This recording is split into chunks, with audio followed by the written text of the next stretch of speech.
Every time I hear an immigrant trying to speak with an American accent, I ask why. Why are we trying so hard to get rid of one of the things that makes us us? To impress people by deleting our own identity, or at best, revising our identity. The answer was not as simple as it seemed. For many immigrants, the American accent is not an attempt to erase identity. Instead, it becomes the tool of access into certain spaces. It determines who gets employed, who gets trusted, who gets promoted, who gets taken seriously. I've heard instances where immigrants felt dismissed by their doctors or providers because of their accent. So in today's episode, I want us to figure out what exactly makes the American accent such a powerful tool and a desired tool among immigrants.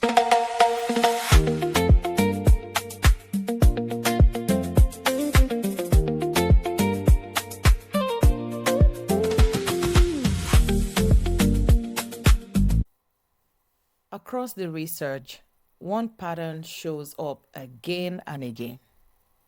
Accent changes how listeners judge the speaker, often before they judge the actual message.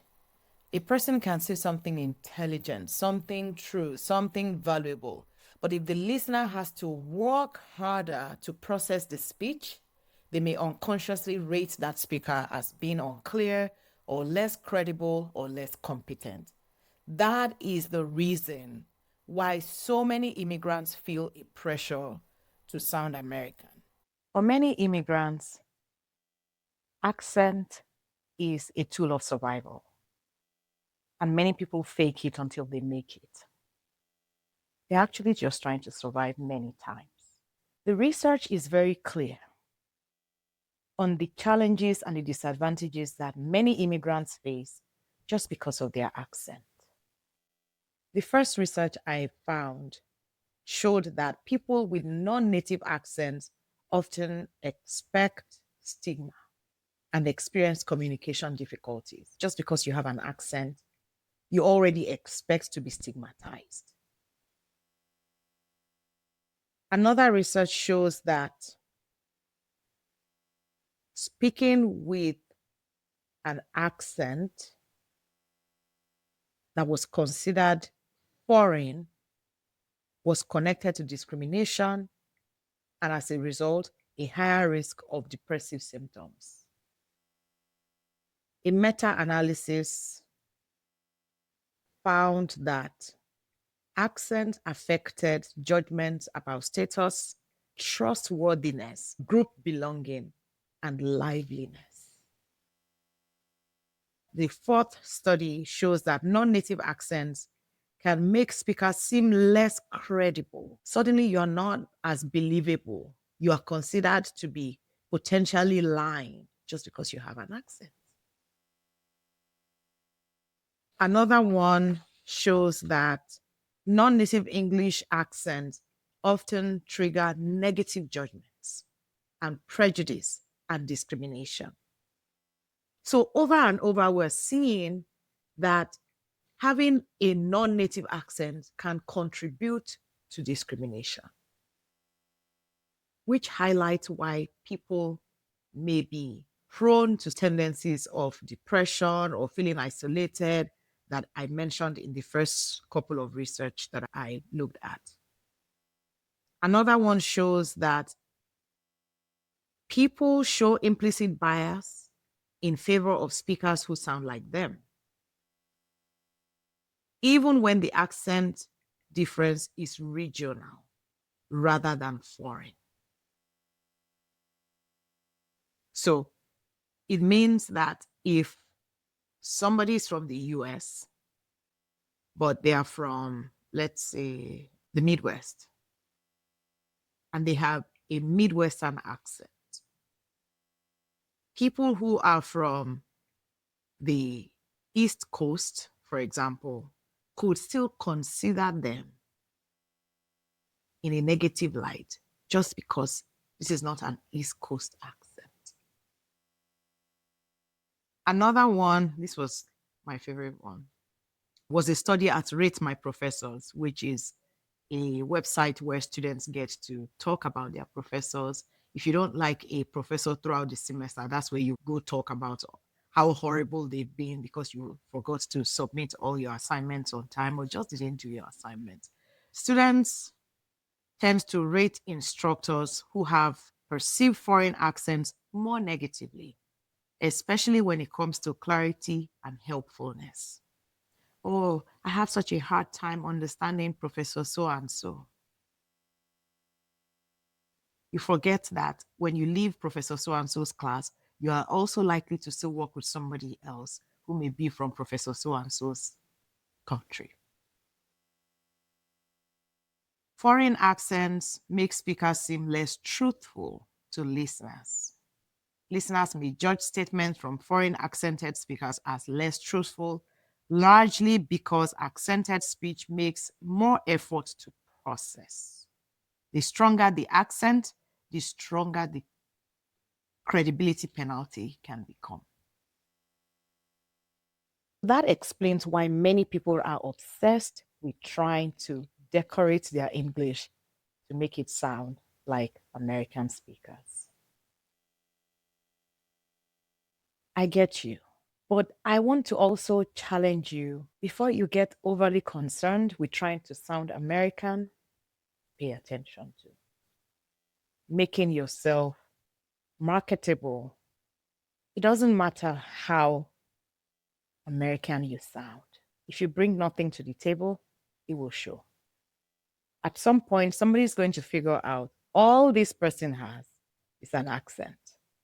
No skill, no talent, nothing else.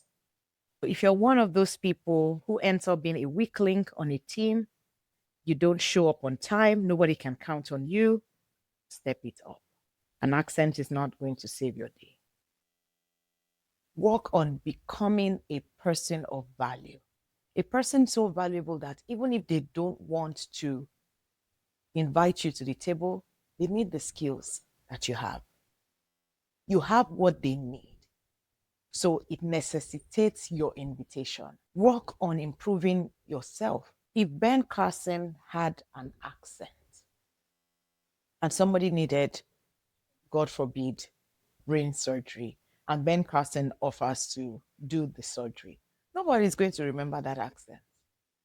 The person just wants to be well, and to have one of the best hands in the world perform that surgery would trump any conversation about an accent. So my point is, yes, you have an accent.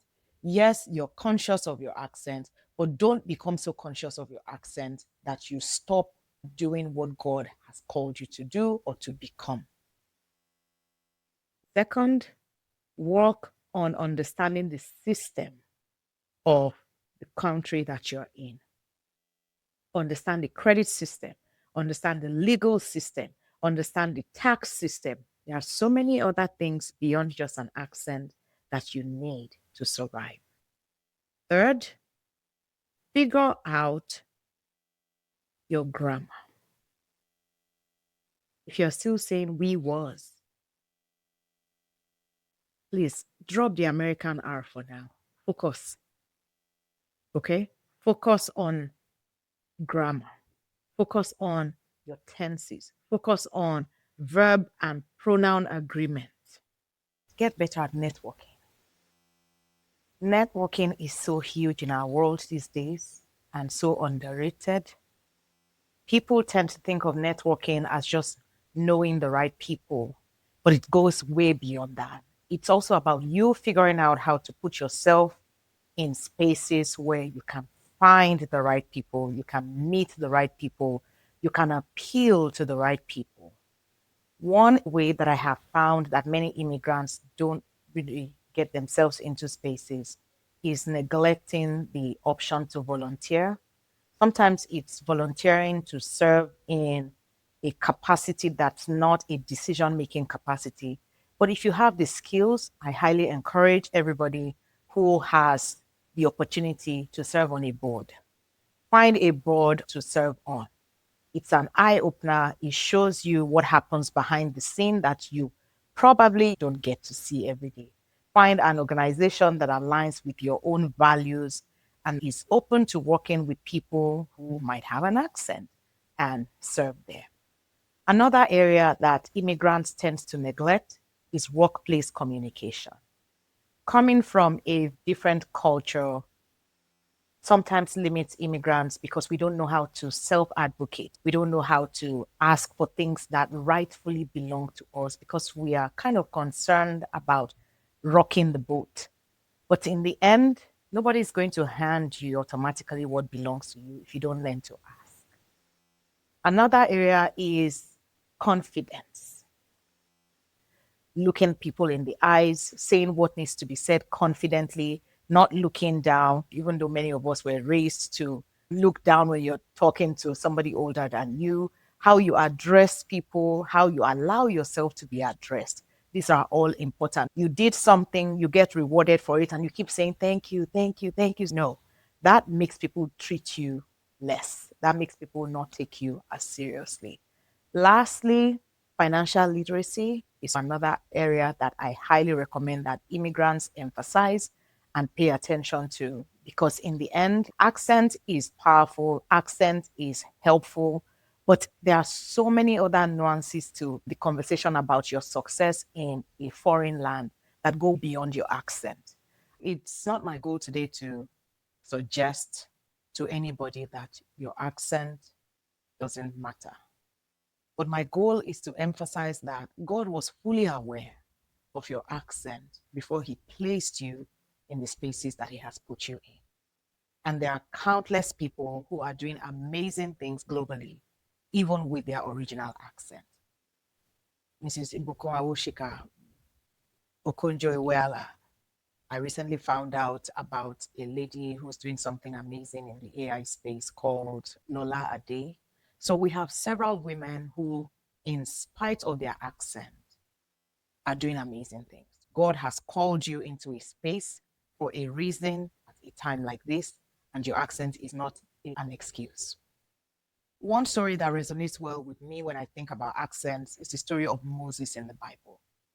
Moses had an excuse, a limitation, a flaw that was visible. He was a stammerer. And he placed that before God as an excuse. And God is like, no, I made your mouth. I knew exactly what I packaged before I assigned you to do this.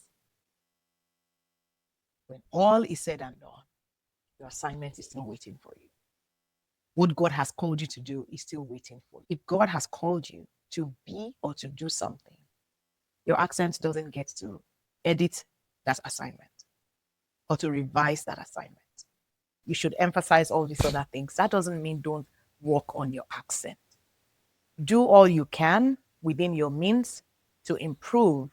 But when you have done all that is within your means, remember that your identity as a child of God trumps any other thing that you have or you don't have. Your identity as a child of God trumps everything else.